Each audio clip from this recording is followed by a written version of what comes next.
नमस्कार दोस्तों, जब से नीतीश कुमार ने पाला बदला है, इंडिया गठबंधन से अलग हुए हैं, महागठबंधन की सरकार भी गिरी और एनडीए के साथ एक बार फिर अपनी घर वापसी कर ली है, तो उसके बाद तमाम सारे नेताओं की बयानबाजी का दौर शुरू हो चुका है।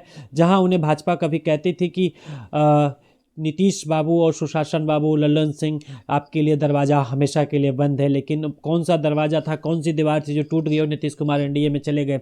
और नीतीश कुमार, हम आपको बता दें, इंडिया गठबंधन के प्रमुख अगुवा थे। सबको एकजुट करने में नीतीश कुमार की अहम भूमिका थी। क्या नाराज़गी थी नीतीश कुमार को कि क्या इंडिया गठबंधन में क्या तालमेल नहीं बैठा, इन्हें कोऑर्डिनेटर नहीं बनाया गया, क्या ये प्रधानमंत्री बनना चाह रहे थे तो इंडिया गठबंधन में तालमेल नहीं बैठा। और हम आपको बता दें, पहली मीटिंग जो हुई थी वो पटना में ही हुई थी, नीतीश कुमार के ही नेतृत्व में हुई थी। लेकिन जब नीतीश कुमार ने पाला बदली लिया, महागठबंधन की सरकार गिर गई, तो कांग्रेस के नेता आचार्य प्रमोद कृष्णम भी नीतीश कुमार के ऊपर हमलावर। उन्होंने कहा कि जिसे जहां जाना है वो जा सकता है, हम किसी को रोकने वाले नहीं हैं।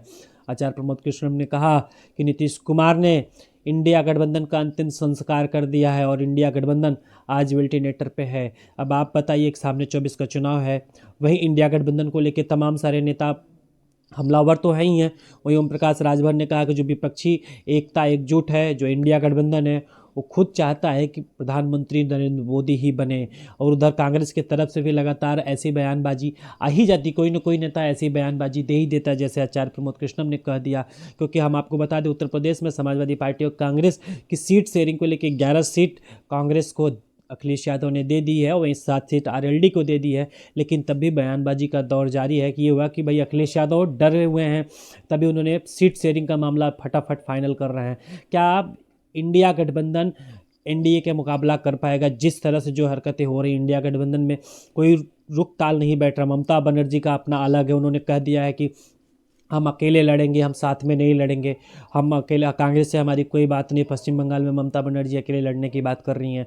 बिहार में आप देख ही चुके, खेला हो ही गया, नीतीश कुमार पलट ही गए, एनडीए के साथ चले गए जो इसके कर्ता धर्ता थे। और वही आचार्य प्रमोद कृष्णम ने कहा कि अब इंडिया गठबंधन का अंतिम संस्कार हो चुका है, ये वेल्टिनेटर पे है। अगर इंडिया गठबंधन वेल्टिनेटर पे है तो लोकसभा सामने 24 का चुनाव है। क्या अब इन लोगों को 2029 की तैयारी करनी चाहिए?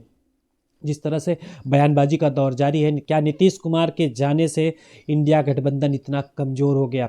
ये सबसे बड़ी बात है। लेकिन जब कांग्रेस के नेता खुद कह रहे हैं कि इंडिया गठबंधन अब वेल्टिनेटर पे है, इंडिया गठबंधन का अंतिम संस्कार हो चुका है, तो अब ऐसे में अब देखना यही है कि किस तरह से इनकी क्या स्ट्रेटजी होती है चुनाव लड़ने की, क्योंकि चुनाव अब बहुत नज़दीक है, कभी भी आचार संहिता लग सकती है। अब देखना यही है। लेकिन नीतीश के पाला बदलने के बाद बयानबाजी का दौर जारी है।